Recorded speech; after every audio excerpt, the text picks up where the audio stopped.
Hello po sa inyong lahat mga ka-crypto. Ako po si Pinoy Crypto Trader at sa video na ito ay atin pong pag-uusapan ang tungkol sa balitang ito kung saan ang sabi po rito ay Rich Dad Poor Dad author issues warning about major crash. Kaya yan, ang author po ng sikat na librong Rich Dad Poor Dad ay walang iba kundi si Ginoong Robert Kiyosaki, kung saan siya po ay naglabas ng babala para sa lahat na meron daw pong isang magaganap na major crash.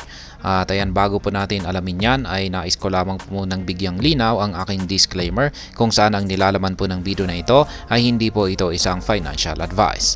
For education and information purposes lamang po ang layunin nito. Maliban po dito ay nais ko na rin pong magbigay babala na wala pong kahit anumang group chat ang Pinoy Crypto Trader. Ayan po siya, si Ginoong Robert Kiyosaki.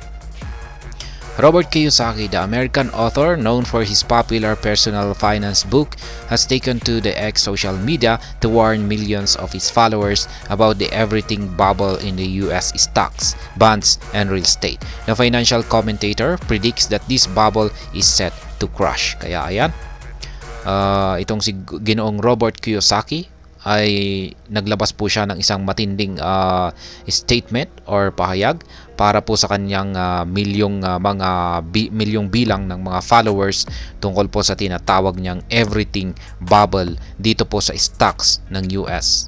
Ayan, maliban sa stocks ng US ay ang kanilang bonds at maging ang kanilang real estate, kung saan ay sinabi po niya na meron po siyang prediction dito na ang bubble na ito ay malapit na pong bumagsak or malapit na po itong sumabog. Kaya ibig pong sabihin ay sa madaling salita ay magsisibagsakan po ang presyo ng stocks, bonds at saka real estate ng bansang US. Kiyosaki has recommended his followers to hedge against this possible crash by buying precious metals, golds, and silver as well as Bitcoin, the largest cryptocurrency by market cap. Kaya yan yung advice po dito ni Ginoong Robert Kiyosaki para sa kanyang mga followers ay i-hedge daw po nila yung posibleng crash na mangyayari na ito sa pamamagitan po ng pagbili ng mga mamahaling mga yung mga ginto at saka silver. At maliban po dito sa gold at saka silver ay ang Bitcoin. Portfolio diversifier. In 2022, the Bitcoin price plunged in tandem with the US stocks as the Federal Reserve rushed to hike interest rates in order to tame out of control inflation. This prompted many critics to call Bitcoin's diversification abilities into question.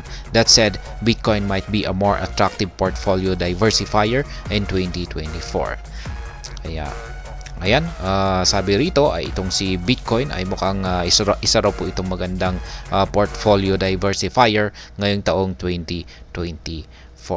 Kaya ayan po ulit si Ginoong Robert Kiyosaki at ang kanyang babala na meron daw pong isang nalalapit na major crash yan sa stocks, bonds at saka real estate ng bansang US. Kaya paghandaan daw po natin ito at i-hedge natin ang major crash na ito sa pamamagitan daw po ng pagbili ng gold, silver at saka Bitcoin.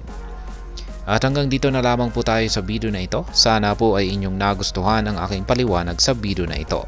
Kung inyo po itong nagustuhan, pakiclick lamang po ang like button nito. Para naman po sa mga bago lamang dito, kayo po ay aking inaanyayahan para mag-subscribe. Pakiclick na rin po ang bell icon nito dahil ito po ang siya magsisilbing notification nito sa mga bago kong videos na akin pong ina-upload sa aking YouTube channel na ito.